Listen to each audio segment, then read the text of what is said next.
In abstract algebra, we study a lot of algebraic structures like groups, rings, fields, vector spaces, to name some. In the study of these structures, it is quite a common technique to study the substructure of each of these algebraic structures to determine the behavior, the characteristic of the entire algebraic structures. Like, when we study sets, we are sometimes interested in its subsets. Groups also have their subgroups. Vector spaces have subspaces. And of course, rings must also have their corresponding subrings. So, given a ring R, a subset S of R is called a subring. And we use this notation to denote that S is a subring of R if these three conditions hold. Number 1, the 0 of the ring must be an element of S. Second, the subset S must be closed under subtraction. Again, when we say A minus B, we actually mean A plus the additive inverse of B. We want that if you have two elements in S, we want that their difference A plus the additive inverse of B be another element of S. Last but not the least, we want closure for multiplication. By that, we mean that if A and B are elements of S, we want their product to be another element of S. These three conditions make the subset S a ring itself under the induced operations in R. By this we mean we are just borrowing the operations of R and use them to be the operations in the subset S. Because we know that R is already a ring, that it has addition and multiplication, the natural properties of these operations will carry over to the subset S. There are just some facts that we need to verify in order for us to be sure that S is a ring. First, we must ensure that the subring S must have its identity, additive identity, or the 0. This is why we require that the 0 of the ring R must be in S. Now, condition number 2 will guarantee that under addition, the subset S will form a subgroup, an additive subgroup of R. If you can remember from group theory, this test is what we call as the one-step subgroup test. Again, because we are just borrowing the multiplication of R, this multiplication is already known to be associative. So, therefore, this operation when used in S will also be naturally associative. The only thing that we need to ensure is that the product of two elements in S must be another element of S. That's why we have this test number 3. These three tests are called, or sometimes called, as the subring test. Just like what I've said, test number 1 and number 2 will ensure that under the addition in the ring, the subset S will form an additive subgroup. Final remark, if R is a ring, then there are two automatic subrings, namely, the ring that contains only the 0 of the ring, and the set R itself forms a subring of R. Let us now consider examples. The first example is that the set Z of integers forms a subring of the set Q of rational numbers. Also, the set of rational numbers is a ring inside the ring of real numbers, and so on. The ring of real numbers is a subring of the ring of complex numbers. These are quite obvious and trivial to check.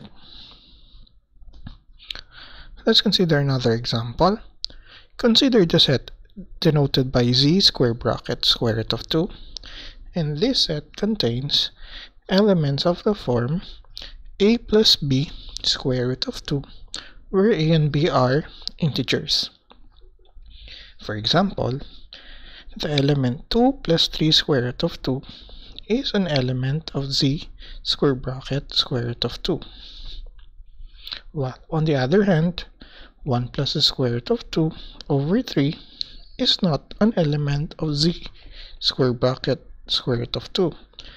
This is because 1 plus square root of 2 divided by 3 is actually the same as 1/3 plus 1/3 square root of 2, and 1/3 is not an integer.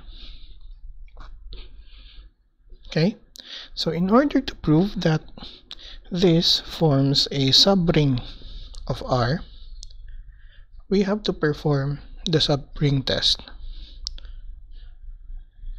First of all, the zero real number is an element of z square bracket of square root of 2. It is because 0 can be expressed as 0 plus 0 square root of 2. Second, if you have two elements in z square bracket square root of 2, if you take the difference, you see that this difference is equal to a1 minus a2 plus b1 minus b2 square root of 2, which is obviously an element of z square bracket of 2 because the difference between these two integers is another integer, right? Last but not the least, we want to ensure that if we multiply two elements in this subring, we want to show that their product is still in the subring. If we multiply the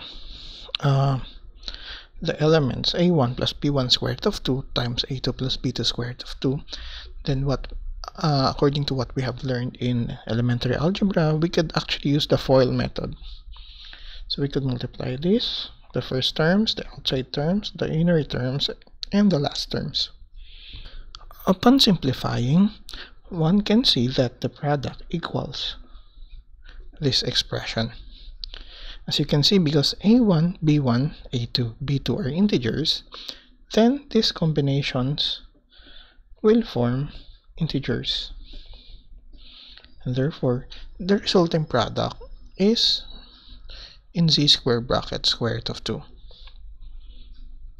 Therefore, as a conclusion, this subset forms a subring of R. Our question is this: do you think that this set is a field? Again, what do you mean by a field? As you can tell, this ring or this subring is also a commutative ring with unity. The unity is 1, and 1 is an element of this ring. To answer the question whether this set is a field or not, we want to know if the non-zero elements have their multiplicative inverse. For example, if we consider the element, let's consider scratch. If we consider the element 1 plus square root of 2, right? Or maybe let's try another one, 3 plus square root of 2. This is in z square bracket square root of 2, right? Okay, so if we take the multiplicative inverse, or in the ring R, this actually meant 1 over 3 plus the square root of 2. And the way we do this in elementary algebra is that we were told to multiply this quantity on both numerator and denominator. So to get 3 minus square root of 2 over 9 minus 2, so that will give us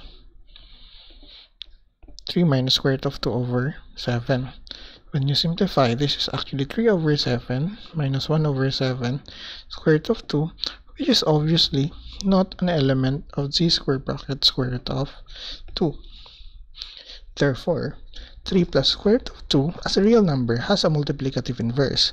However, as an element of z square bracket square root of 2, this element doesn't have a multiplicative inverse, which is another element of the set. Therefore, 3 plus square root of 2 is not a unit in z square bracket square root of 2. However, it is a unit in R. It is just not a unit in z square bracket of 2. Because there is a non-zero element that doesn't have a multiplicative inverse, therefore, we can say that z square bracket of 2 square bracket square root of 2 is not a field. Next example, for each integer n, the set nz, again, what is the set nz? The set nz consists of all the multiples of, the integer multiples of n. It has 0 in it, plus or minus n, plus or minus 2n, plus or minus 3n, and so on. It is easy to check that this one is also a subring. First of all, nz is already known to be an additive subgroup of z. So therefore, we just need to check that it's closed under multiplication. However, this is quite trivial to check because if you have two multiples of n, then certainly their product is still a multiple of n. Therefore, nz as a set or as a subset of z will form a subring of z. In fact, the only subrings of z are the sets nz and the trivial subring containing only the 0. This is because it is an established fact that as an additive group, z only has the subgroups nz and the trivial subgroup. Therefore, these are the only subrings as well. Next, let us now consider the ring z sub 10 consisting of the integers modulo 10. The addition and multiplication in this ring are the addition and multiplication modulo 10. Let us consider the subset S consisting of the elements 0, 2, 4, 6, and 8. To check whether this subset will form a subring, because this set is just finite, it is nice, or it is a technique for you to just consider constructing the addition and multiplication table for S, because these tables will tell you the possible additions and multiplications that we can make out of the elements in S. Here I've made the table for you, and I just want you to check whether this forms a subring. How do we know?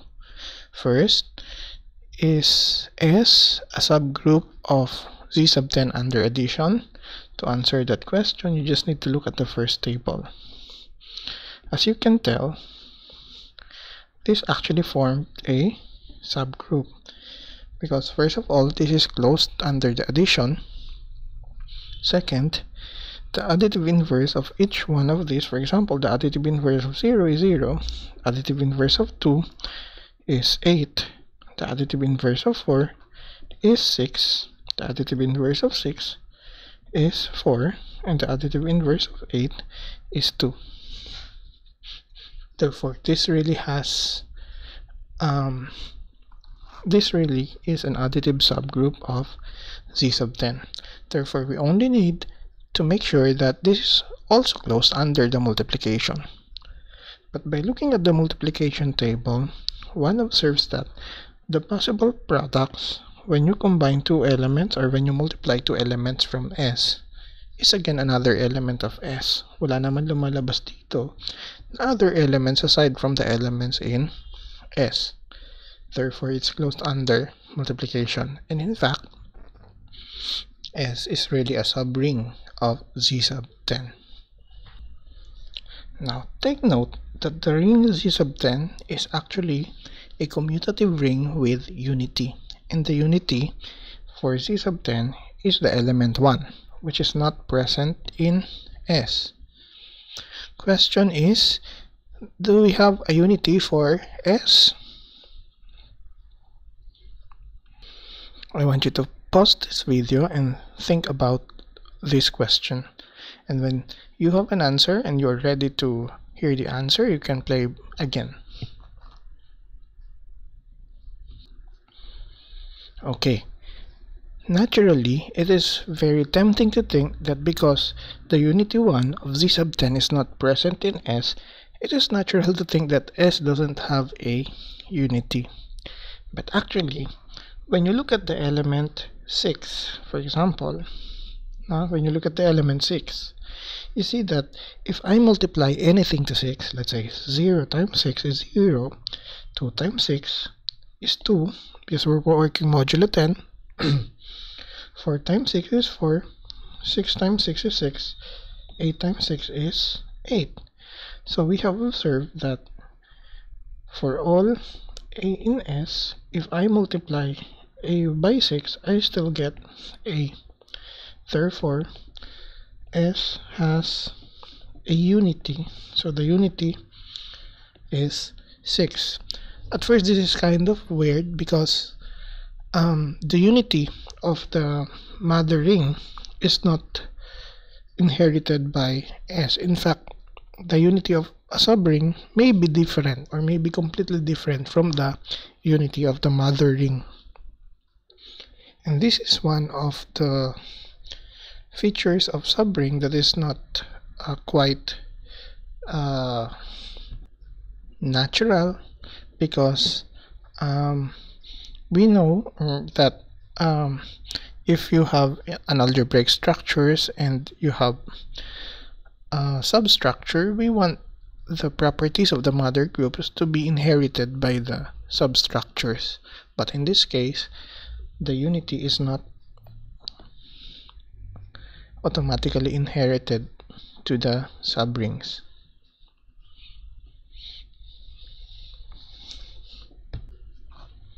Let us now consider another example. Let us consider the ring Z square bracket X containing all the polynomials in X with integer coefficients. Then let's consider the subset S consisting of all the integer polynomials that has 0 constant term. What do we mean by that? We mean that the constant term in the polynomial is 0. For example, x cubed plus x is an element of S, right? What else? 2x cubed plus x squared minus 7x is another element of S. But let's say the polynomial x squared plus 1 is not an element of S.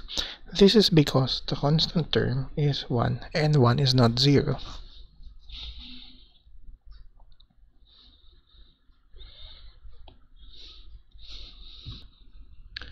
We want to make sure, or we want to justify, that the set S forms a subring of Z squared bracket X. First of all, the 0 polynomial. What is the 0 polynomial in Z squared bracket X? This is 0 plus 0x plus 0x squared plus and so on. Obviously has a 0 constant term, therefore this is an element of S. Second, if you have two polynomials, p of x and q of x, being in S, then these polynomials p of x, q of x has 0 constant term.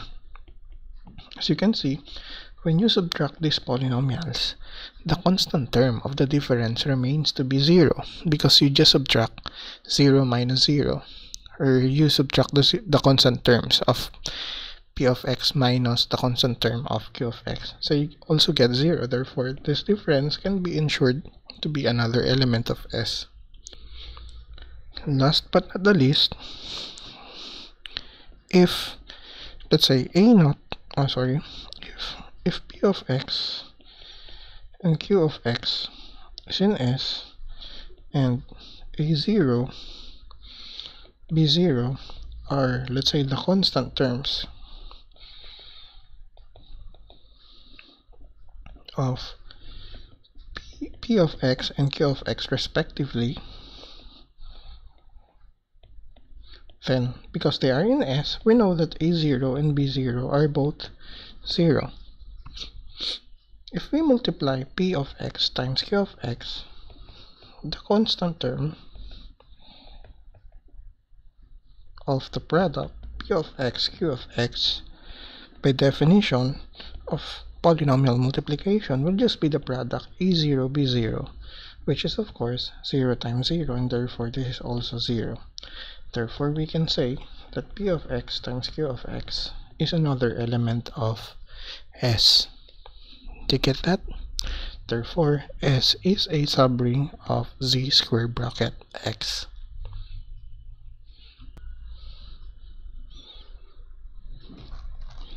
Let us now consider the ring RR. No? We don't read it as R raised to R because R is not an exponent here. Now remember, by this, we mean the set of all functions whose domain is R, which are real valued RR. Alright? Now let's consider the family of functions in the space RR that maps the element 0 to 0. So these are the functions that when they are graphed, they crosses at the origin, or they pass through the origin. For example, if this is your usual Cartesian plane, this function, for example, is an element of S. This function is also an element of S. But for example, if we consider this function, let's say this is H. H does not belong to S because H of 0 is not 0. We want to show that S is a subring of RR. To do that, first of all, what's the 0 of RR? You know that the 0 of RR is the 0 function. No?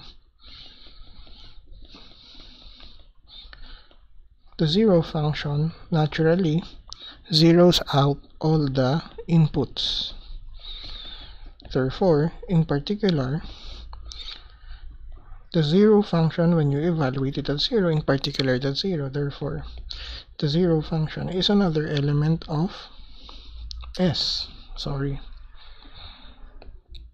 Second, if you have two functions in S, then we know that both f and g, when you evaluate it at 0, gives us a value of 0. Thus, if I subtract f minus g and I evaluate it at 0, by definition, so you get 0 minus 0, and that is 0. Also, when you multiply fg and evaluate it at 0, by our definition, it means this: 0 times 0 is also 0. Therefore, f minus g and fg are both elements of S, and therefore S is a subring of the space RR. Okay? In ring theory, we do not usually study subrings, or we do not normally study subrings in deep, because some of the, or most of the structures that we have for the given ring are not carried over to a given subring. Hence, in ring theory, we are interested more on a type of subring that has this so-called absorption property. So these are nicer versions of, you can think of ideals as the nicer versions of a subring, or these are just also subrings but with a more structure in it, and by that I mean the absorption property. So let us read the definition. A subring I of R. So first of all, to be an ideal, the first thing that you need to know about I is that it must be a subring.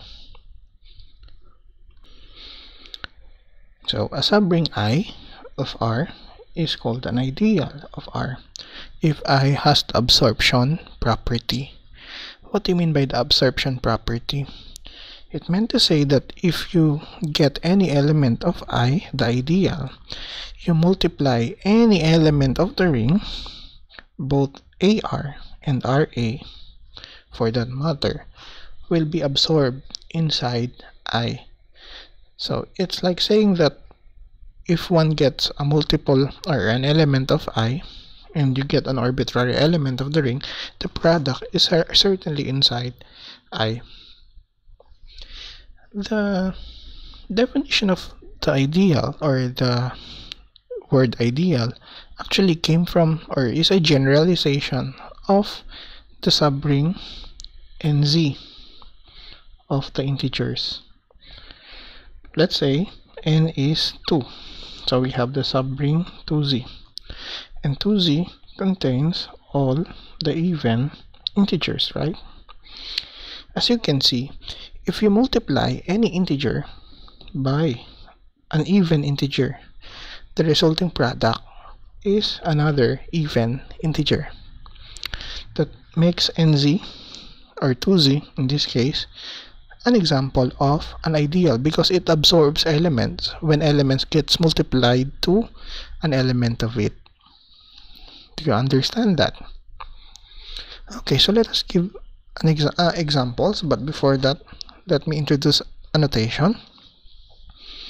If I is an ideal of R, we use this notation instead of the less than or equal to emphasize that I is not just a subring, but moreover, it's an ideal of R. If you can recall, in group theory, we use this notation to denote a normal subgroup of a group. It is because if you have normal subgroups in group theory, the corresponding idea, or the same idea with the ring, are that of ideals.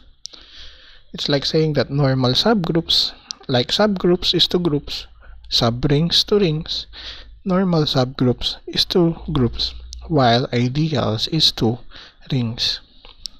Did you understand the analogy? You will see later why. We just have some remarks. If R is a ring, then the trivial ring containing only the 0 and R itself are examples of ideals. Because the first one, this is because when you multiply 0 to any element of the ring, the product is also 0. So it's here. And of course, trivially, because R is the universe, it's naturally an ideal. It absorbs everything. Now, sometimes, especially when the ring is not commutative, we have to differentiate the product AR with RA. If the subring absorbs elements that are multiplied from the left, then it's called a left ideal. But when an ideal or a subring absorbs elements that are multiplied from the right, these are called right ideals. So basically, an ideal is a left and right ideal at the same time. That's why this is why some authors call an ideal a two-sided ideal. Let us now proceed in giving some examples. As we might have guessed already, the set NZ forms an ideal of Z. Not only that this is a subgroup, it also has the absorption property that if you multiply a multiple of n by an arbitrary integer, the product is again a multiple of n. That's why the set NZ is an ideal. Furthermore, the only ideals of the ring Z are the NZs and the set containing only the 0. So, I have a question here. Is the subring Q containing the rational numbers an ideal of R? pause this video if you want to think about it. Okay, if you're ready to know the answer, well, the answer is no. As a counterexample, you can consider the element 1. No? 1 is in the ideal Q. 1 is in the subring Q. You see, if I get the element square root of 2 from the ring R and multiply them, the product is not absorbed inside Q. Therefore, Q doesn't have the absorption property.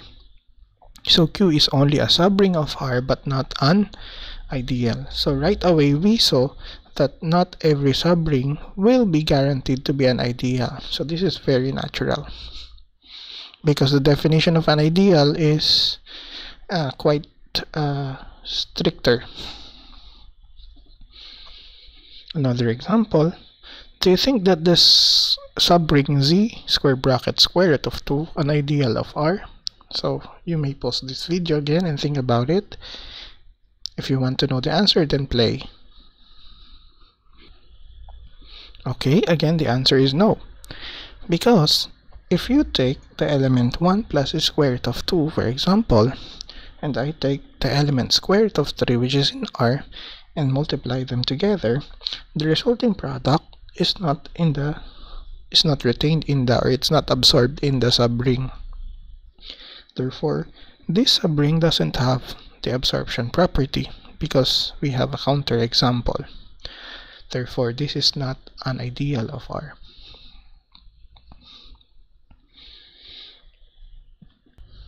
Another example is the subring S, consisting of all the integer polynomials with 0 constant terms.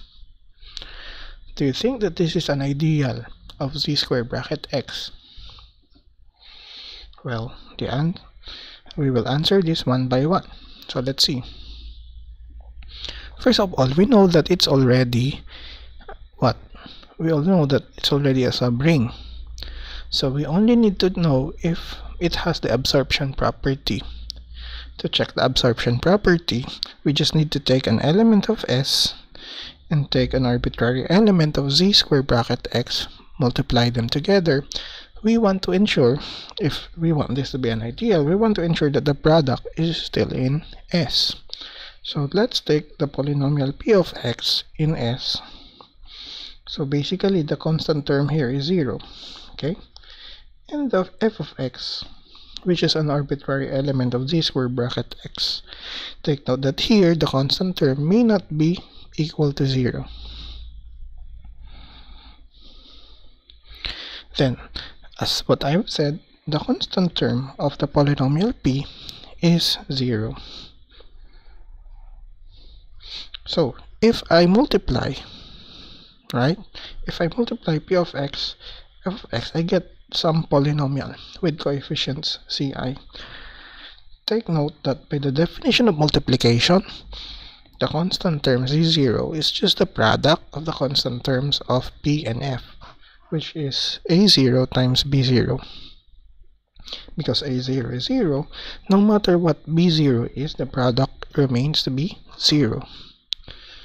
So therefore, the product P times F is another element of S, and therefore this proves that S is an ideal of Z square bracket X. Okay, let's consider the next example.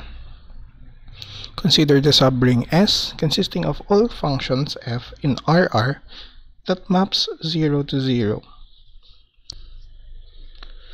We are asked to prove that S is an ideal of RR. So therefore, first of all, if you are given a subset, first you need to check that it is a subring before you prove the absorption property. But in the context of this example, we already know that S is a subring, so you only need to check the absorption property if that is satisfied. Proof, let's see. So let F be an element of S and G be an arbitrary function from R to R. Then because F is in S, F will map 0 to 0, or F of 0 is equal to 0. Thus, if I multiply f times g and look at the image of 0 under it, we get f of 0 times g of 0 by definition of multiplication. Now, because f of 0 is 0, this is 0, 0 times g of 0, whatever g of 0 is, the product will be 0. Therefore, we can say that fg, because it maps 0 to 0, it's an element of S. Therefore, S absorbs the product. Therefore, S is an ideal. This is easy to check. We do this a lot in abstract algebra. We do this in groups. We do this in vector spaces. That if you have an arbitrary collection of ideals, no matter how many are in this collection, we are certain that their intersection will always be an ideal. And I want you to prove this as an exercise.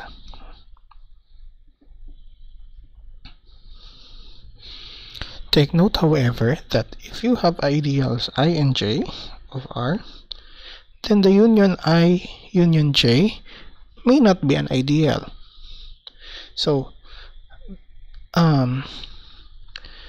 intersection is the intersection of any ideals, any number of ideals in the same ring will also produce an ideal. However, taking union, even when you just have two ideals, the resulting union may not always give you an ideal. What counterexample can you give? For example, you can take the ring R to be the set of integers. You may look at the ring 2z consisting of even integers, or the ideal, and the ideal 3z consisting of the integers divisible by 3. When you take the union, you see that, let's consider this as S. You see that 2 is in S, right?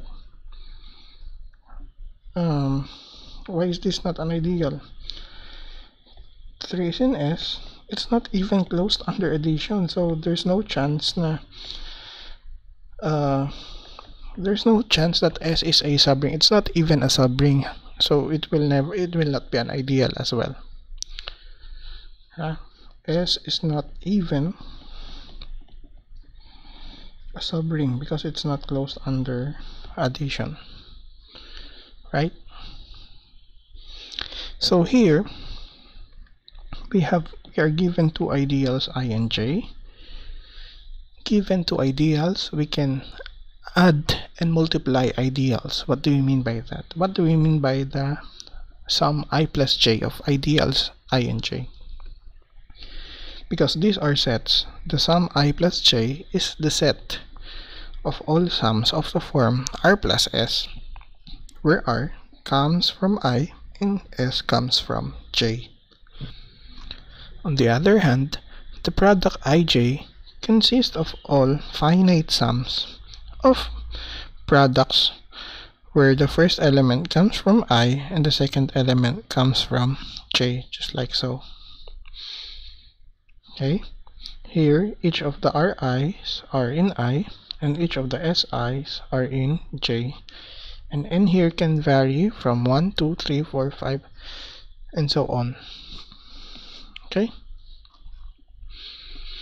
and of course, naturally,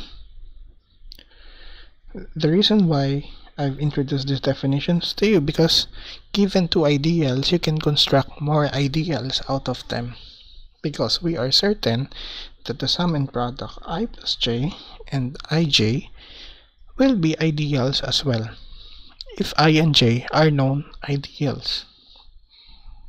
Why? You can just use the ideal test, or you can just check if this absorbs an element. Okay, for example, let's consider the sum. Hindi din makatiis, no? So for example, if I take an element, what should we take as an element? Let's say a be in I plus j, and R be an arbitrary element of the ring. We want to know if the product AR and the product RA gets absorbed in I plus J. Now, here's the trick.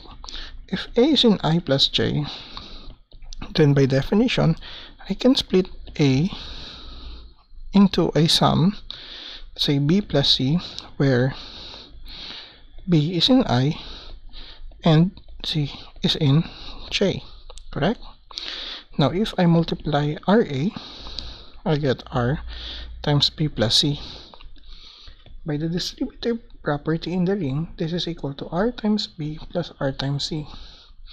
But you know, I is an ideal, so it absorbs everything that gets multiplied to its element. So for example, this product, even though R may not be in I, I'm sure that the product is in I because B is in I. This one, because C is in J and J is an ideal, this product should be in J. Therefore, this is again a sum of one element from I and another element from J that makes this RA an element of I plus J. Similarly, you can check that. AR is another element of I plus J. This time, gagamitin nyo lang yung right distributive property. So that proves that I plus J is also an ideal. Okay, first of all pala, you have to check that I plus J is a subring first. But that's easy to check. You can just look at it as an exercise. Also, the product IJ will be an ideal. In fact, because when you set S to 0, 0 is in J, right? If you set S to 0, R plus 0 is R, therefore I plus J contains all the elements in I. Also, when you set R to 0, you see that I plus J also contains the elements of J. Therefore, I plus J contains both I and J. In fact, one can verify that I plus J is actually the smallest ideal to contain the union. Remember, the union of two ideals may not be what? May not be an ideal. However, if you take their sum, the sum will be the smallest ideal that contains the union. It's like saying that I plus J is the improvement of the union, or this is the smallest improvement that we can make to make it an ideal. Do you understand that?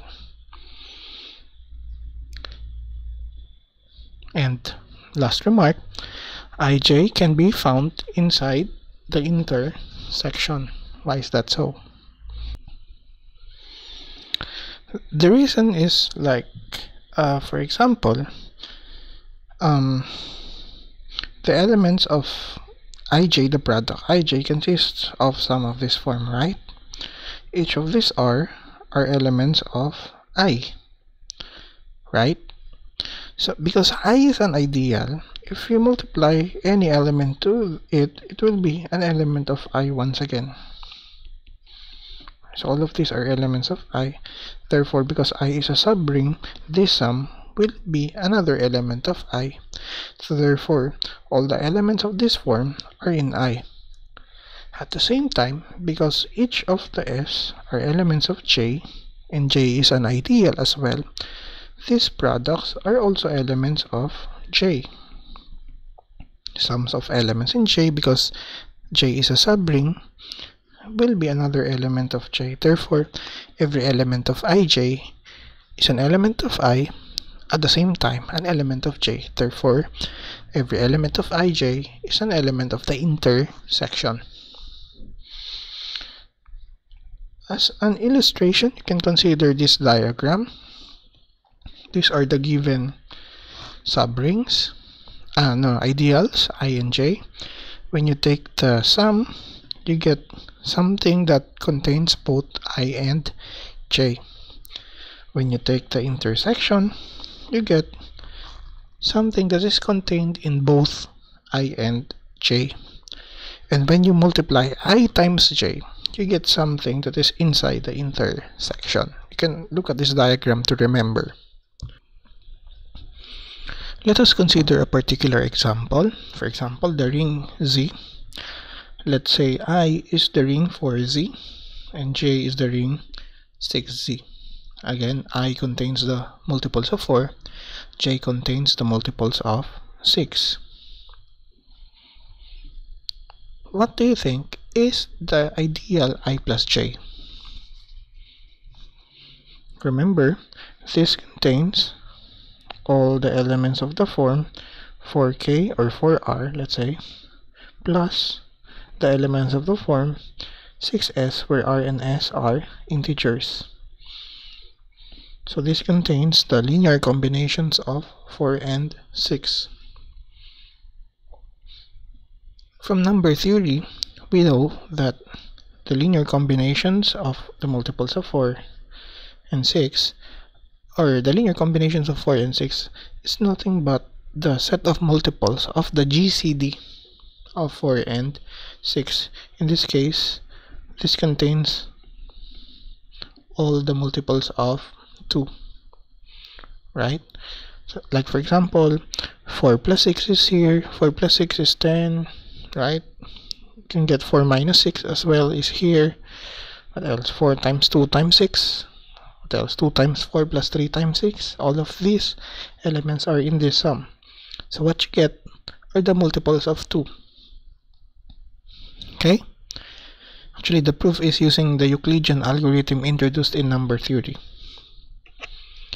So, that is 2Z. How about the intersection?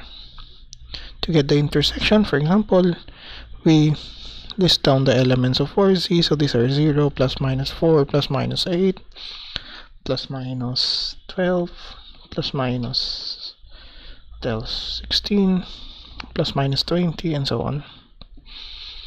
On the other hand, 6Z contains 0, plus minus 6, plus minus 12, plus minus 18, plus minus 24. Get the intersection. Sorry, let me erase this one. Get the intersection. So what will be in the intersection? 0. What else is there?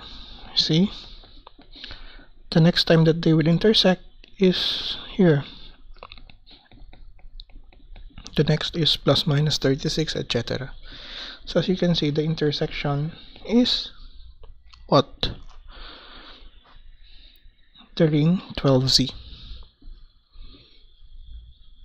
As you can tell, 12 is the LCM of 4 and 6. That's why.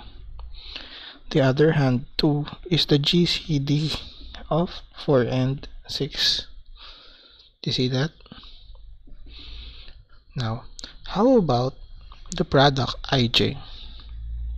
Remember, the product IJ consists of all the possible products of one multiple of 4, another multiple of 6, one multiple of 6, and then the possible sums of these possible products. So for example, 24, I know that 24 is here, right? Okay.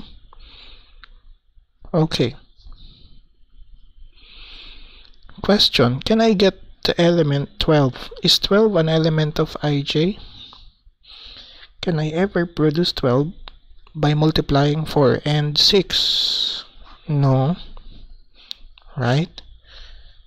In fact, what you can get by multiplying are the multiples of 24. Again, you multiply an element of 4Z by an element of 6Z. So you get all the possible products and then get all the possible sums of these products. By that, you can imagine that you cannot get the element 12, but you can get all the multiples of 24. Okay, so that's it. So in terms of diagram, we see that this is correct. No? Okay. So let me now discuss a particular case when R is commutative. Most of the cases we deal with commutative rings, and in fact with unity. Let R be a commutative ring fix an element A, I'm going to teach you how to construct an ideal out of an element. Consider the ideal denoted by this symbol. I think in your lecture notes, I've used the notation angle bracket instead of parenthesis, but normally books in abstract algebra uses this for ideals and uses this for cyclic subgroups when you were in group theory. But in your lecture notes, I think I've used this notation, but for this discussion, I'm going to use this notation because it's easier to type. Okay, so what are the elements of this set? This set consists of all the elements of the form Ra, where R is in R. So what we do, every element of R, we multiply it on A, whether left or right, kasi yung ring natin ay commutative. Okay? Or you can say that lahat ng nasa R, mamultiply nyo lang sa A. The possible products are the elements of this set. Now, one can verify that this is an ideal. How do we know that this is an ideal? Well, subring ba siya?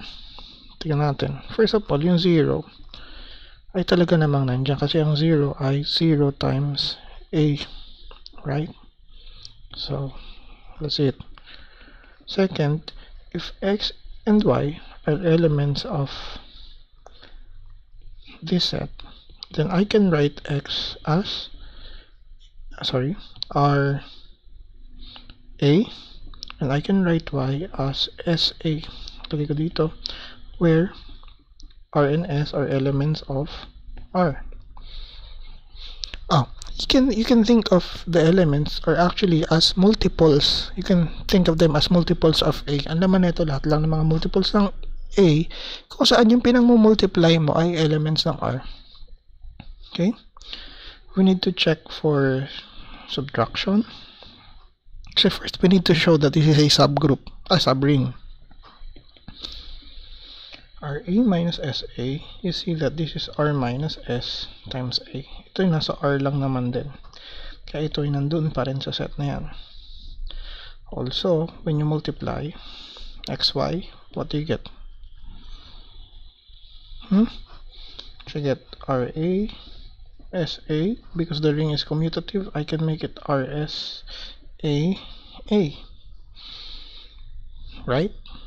Well, certainly this is an element of R. That's why this is another element of the set. Last but not the least, yung absorption property. Okay? Ano yung absorption property? Let's take one element X from this set. Okay? And another element, ano bang letter? Should be Y's. Okay? Of R.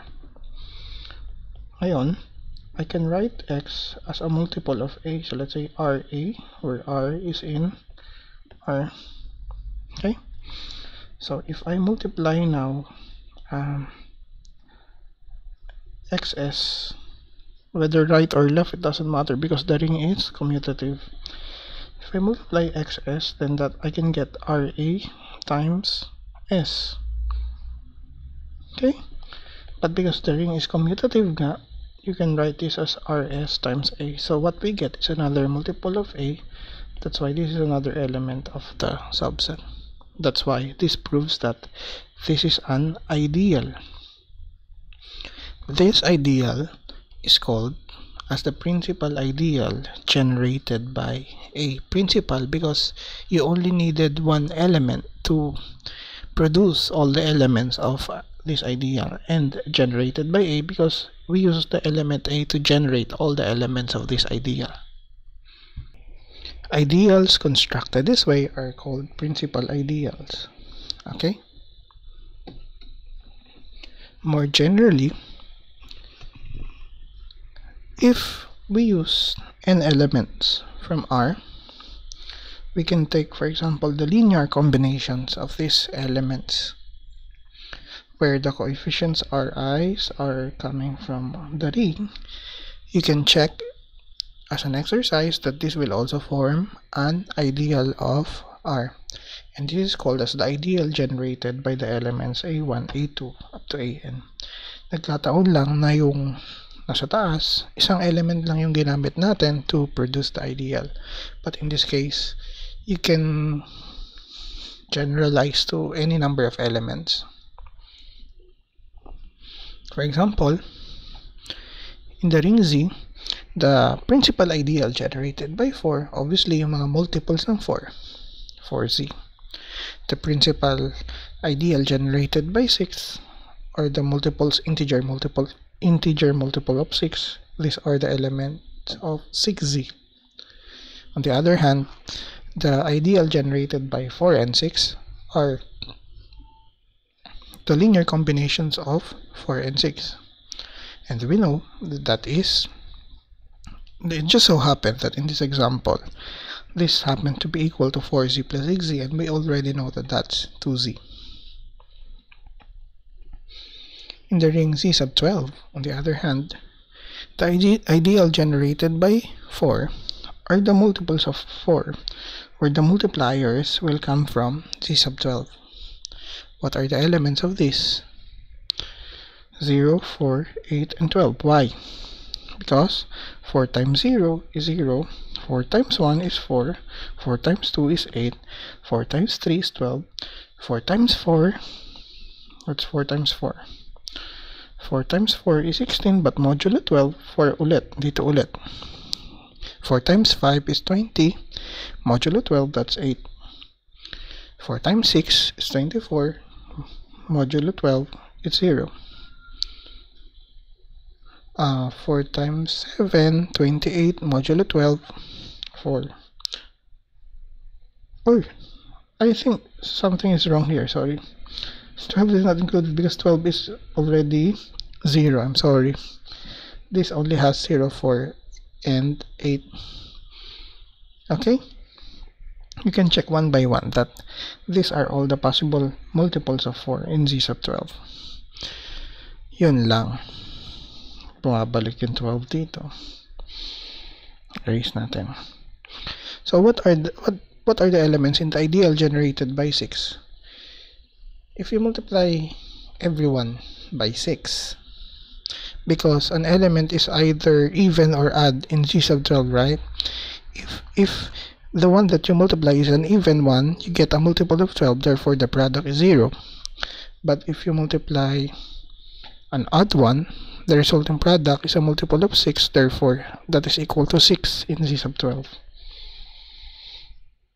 No. Kung odd pala, 6, di ba? Kaya dalawa lang yung elements no generated by 6. Kulit na ito. So what about the linear combinations of 4n and 6m? So what you do, you simply do all the possible additions. Yung isa, kukunin mo sa generated by 4, yung isa, kukunin mo sa generated by 6. So lahat ng mga possible additions na pwede, konti lang naman yun. 0, 6, 4 plus 0 is 4, 4 plus 6 is 10, right? 8 plus 0 is 8, 8 plus 6 is 2. So you get this. It just so happened that this is also the ideal generated by 2. Okay? That's it. Trying ko na to. Okay?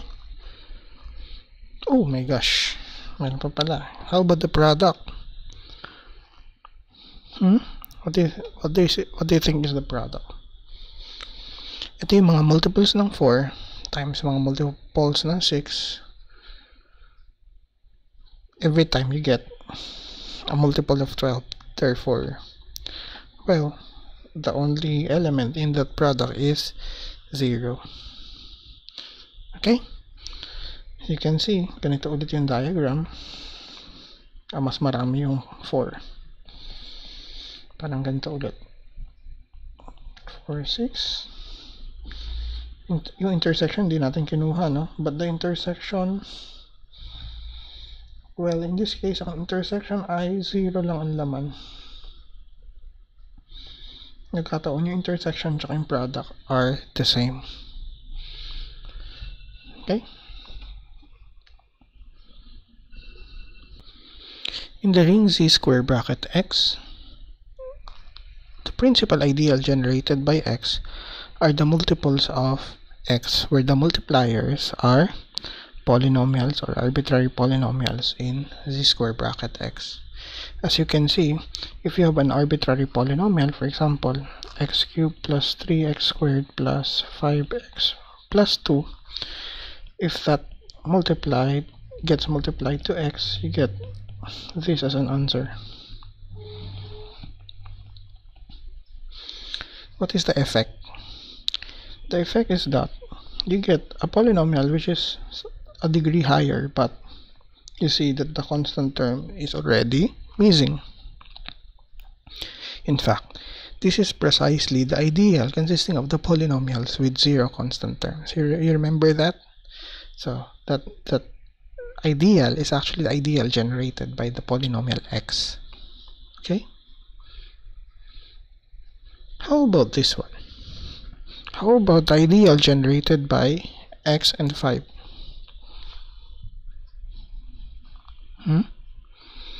So basically, this consists of all the linear combinations of x and 5, where f and g are arbitrary polynomials. So for example, let's consider an example, particular one. Let's say since x squared plus 3x plus 2, okay, and let's say gx is 3x minus 1. If I do f of x plus 5 g of x, what do we get?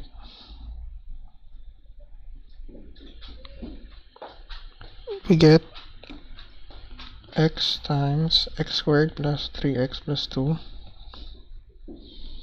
plus 5 times 3x minus 1. If we simplify, we get x cubed plus 3x squared plus 2x plus 15x minus 5. So what do you observe?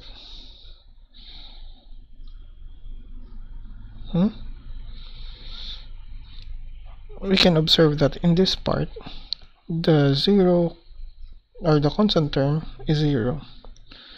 What's left here is that the constant term. What can you say about the constant term of the sum? Well, whatever the constant term is, the constant term of this part will always be divisible by 5 because it has a factor 5. So when you add 0, the constant term always will be divisible by 5. So therefore, we can say that this consists of all the polynomials whose constant terms are divisible by 5.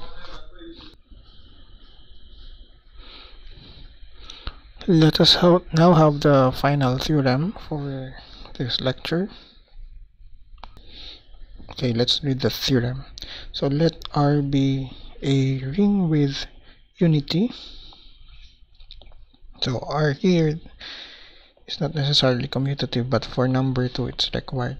Okay, so let I be a given ideal in R. So number 1 states that if the ideal contains a unit, again a unit is an element that has a multiplicative inverse. So if an ideal has a unit in it, then it's nothing but the ring R itself. So in other words, there is no ideal in the ring that can contain a unit except for the ring itself. So the only ideal that has a unit must be the ring R itself. For number 2, if R is commutative, so R already is a commutative ring with unity, then if R is a field, then you will see that the only ideals are the trivial ideals, which are the R itself and the ideal containing only the 0. Conversely, if the only ideals in R are these two, then one can guarantee that R is a field. Okay, let us prove statement 1. Okay, so here let's assume that I has a unit. So let's say let U be a unit in R, where of course U is in I. We have to show that the ideal I is equal to R. Well, to show that two sets are equal, we show that they are subsets of each other. But we know trivially that I is already contained in R. We just need to show that R is contained in I as well. So by that, I need to get an arbitrary element of R, let's say little r. I need to show that little r is an element of I. How do we do that? Since U is a unit in R, then by definition it has a multiplicative inverse, right? So there is something in the ring which when multiplied to U gives us the unity 1.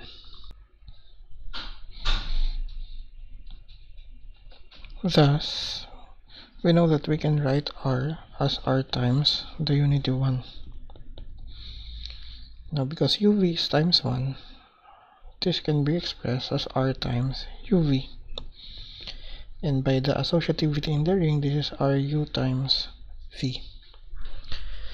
Now because U is an element of I, if I multiply any element of the ring, I is an ideal, we know that this will surely be an element of I.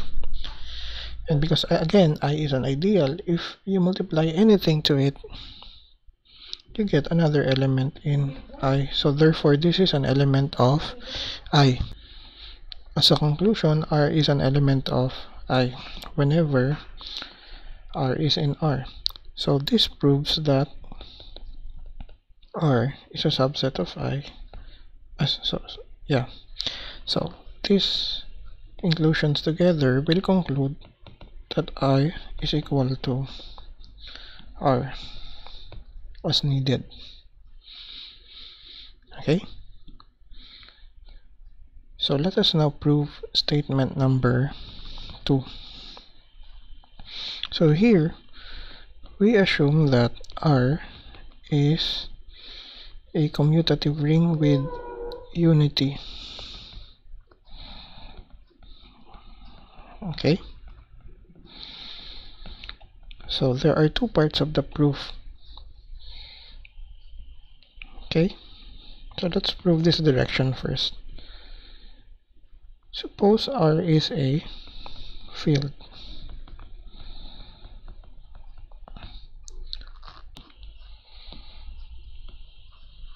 We have to show that the only ideals of R are R and the trivial subring.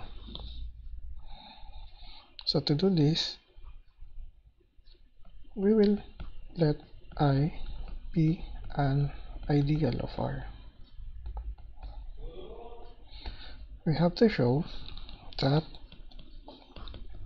either I is R or I is the zero subring or the zero ideal. Remember that if we want to prove a disjunction of two statements, we assume the negation of one and then prove that the other alternative will follow. So here, let's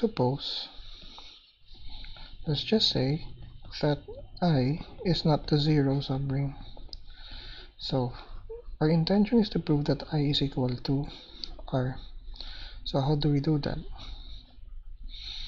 If I is not the zero ideal, then we know that there exists an element U from I that is not zero.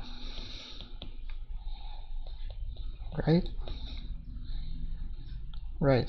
So since I is an ideal of R, it follows that this non-zero element U is another element of R.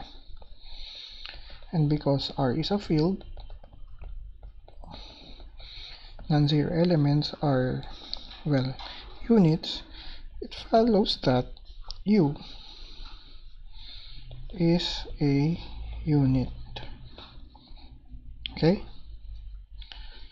Since U is an I, it follows that by number 1, or by statement number 1, it follows that I has to be the entire ring. Therefore, we have shown what we wanted to show in this direction. Because if I is not the zero ideal, it is the entire ring R. Let's prove the converse.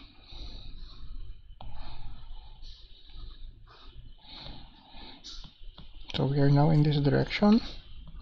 So here we assume that the only ideals of R are R and the zero ideal. We show that R is a field. To do that, because the characterizing property for a field is that the fact that the non-zero elements are all units. So the strategy is to pick an arbitrary U in R that is not zero and show that it is a unit.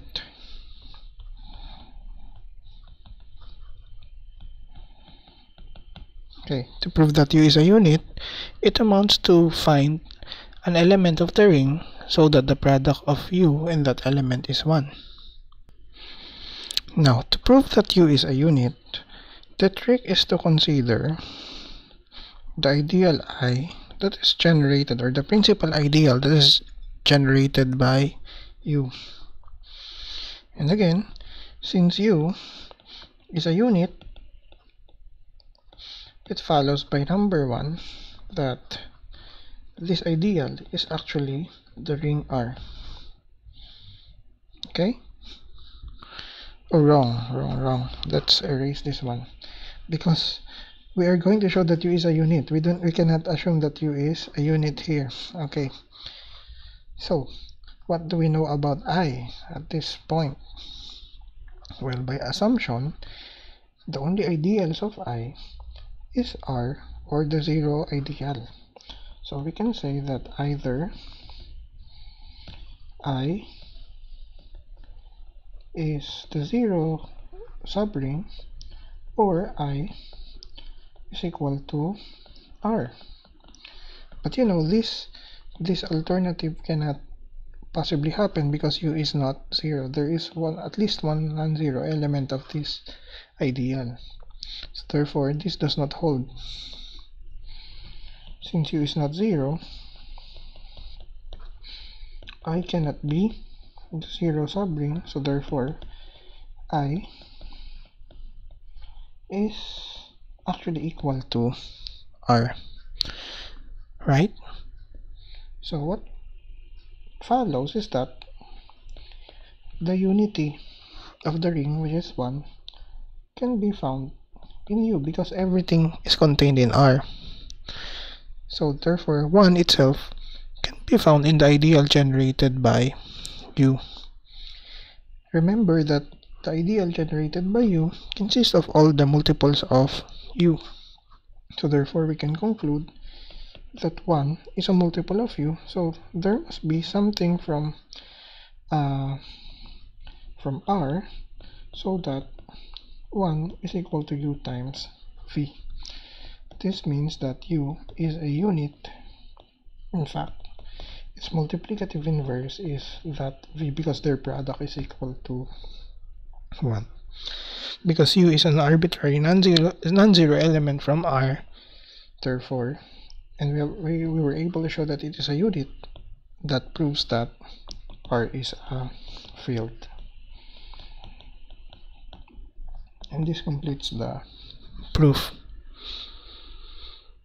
Okay, in the next video lesson we will see the importance of ideals, why we need to step up from a mere subring to an ideal. Why ideals?